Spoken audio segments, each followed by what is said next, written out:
Some of you may not realize that there are several different types or subsets of the PDF file format. This slide shows some of the more common flavors of PDF files.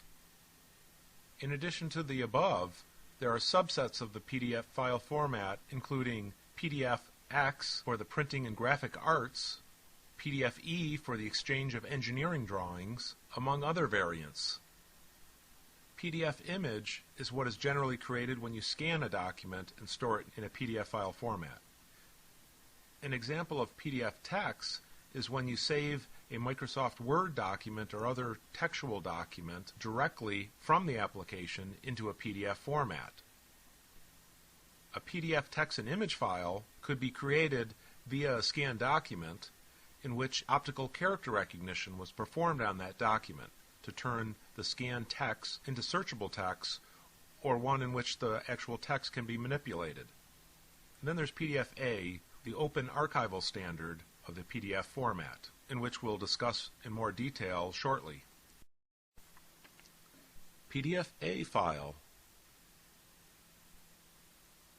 A PDF-A file is the type of a PDF. A PDF-A file.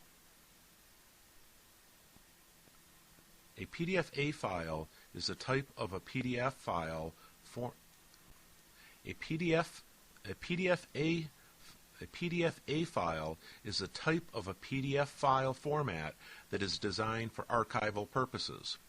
It can be considered a subset of the standard PDF form. It can be considered a subset of the standard PDF file format, essentially a PDF file with many of the more advanced features stripped out. ISO, which stands for the International Organization of Standardization, is the world's largest developer and publisher of international standards. ISO is a non-governmental organization that forms a bridge between the public and private sectors. The PDF-A file format is an international standard, is an ISO standard, and is not dependent on a particular application or software to view the file. A key characteristics of the PDF-A format is that it is self-contained, which means that all the information needed to display the file is embedded within the file itself. Things like fonts, color information, and more are written within the file. We'll discuss what cannot be included in a PDF-A file next. Later on, we'll discuss how to create a PDF-A file. It is important to note what is not allowed in a PDF-A file. You cannot have audio or video content embedded within the file, nor can you include links to external programs or files, executable files, or hyperlinks to other sources. You also cannot use encryption for security purposes. Typically, you may need a passkey to encrypt and decrypt a file, and these are not allowed according to the PDF-A specification. Some applications are including the capability to create PDF-A files natively within the application itself. Although this slide may be hard to read, it is included because it shows how someone can create a PDF-A file using Microsoft Word 2007. When saving a Word file, select Save As, then select PDF as a file type. In order for the PDF file to be compliant with the PDF-A specification, you must click on the Options button near the bottom of the page. This button opens up the dialog box you see on the screen. Notice the PDF-A compliance section within the dialog box. You must select the checkbox for the file to be stored in a PDF-A compliant format. And that is it. You do not need another add-on to create a PDF file. For those using earlier versions of Word, Microsoft has a downloadable add-on which can be obtained from their website to create PDF-A files. When it comes to databases, the challenges are with the number of proprietary database formats and the lack of preservation standards currently available. Databases such as Microsoft's Access, Microsoft's SQL Server, Oracle are popular and widely used, but they are all considered proprietary since a single vendor owns and controls these applications. The database options for preservation include migrating periodically as the software versions change, or you can save the database as a comma or tab delimited text files. While outputting your database to a delimited text file is an option, it is not truly viable for all but the very simplest of structured databases, given the complexity of their designs and the various tables that can be used. More than likely, there will be issues with data integrity and loss of functionality. The third option is leveraging XML, which will be discussed on the following slides.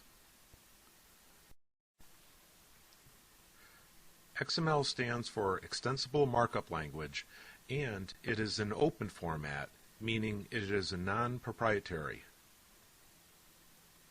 It is a markup language much like HTML, which is used to develop web pages. One of the key distinguishing characteristics of XML, as opposed to HTML, is that it is designed to carry data, not to display data. XML was developed to transport data between different operating systems, whereas HTML focuses on displaying content and appearance, such as with a web page.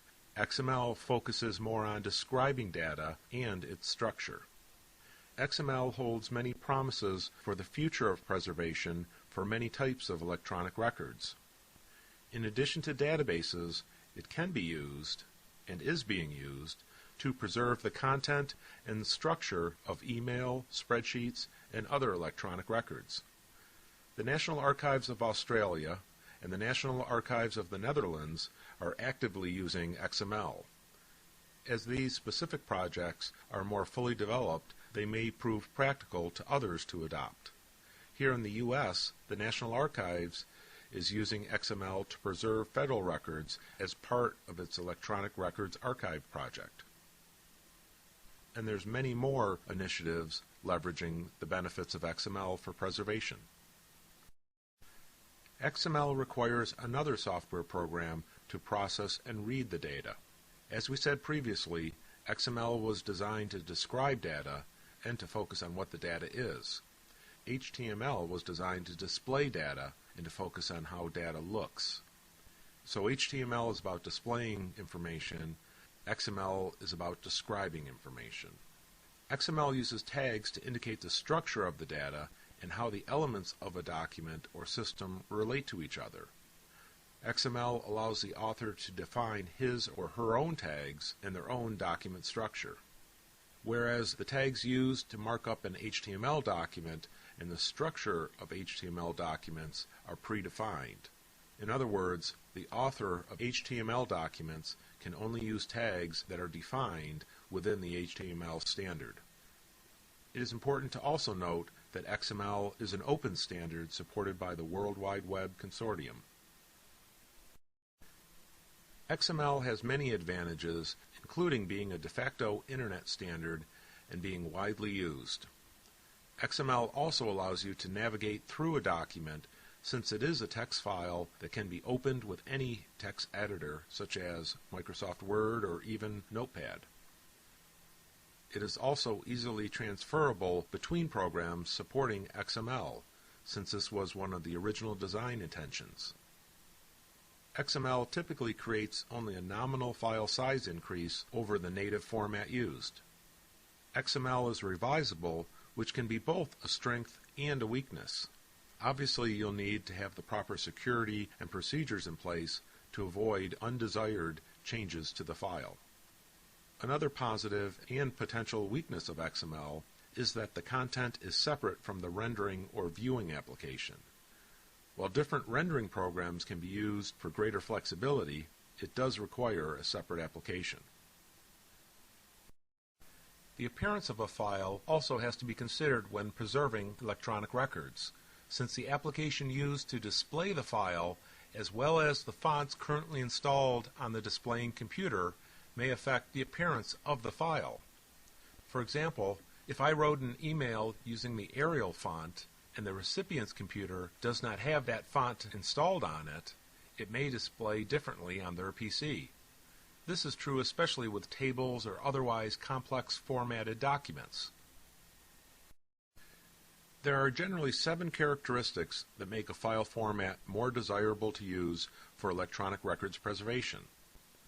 The format should be independent of any hardware device or software in order to render or view the file.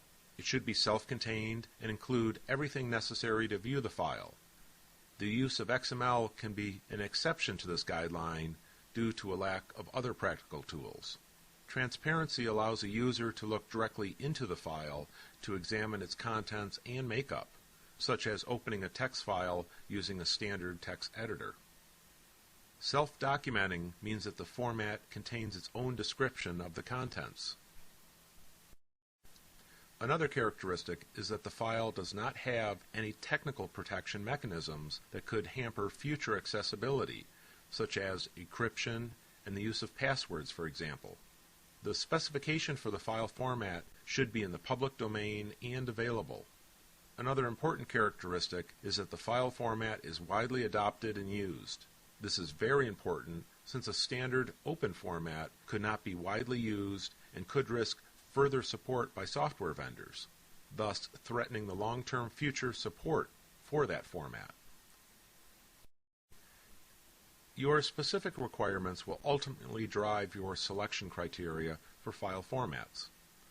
Obviously, you should avoid a proprietary format only offered from a single vendor, since who will support that format if that vendor changes plans or discontinues support, or if that vendor goes out of business altogether?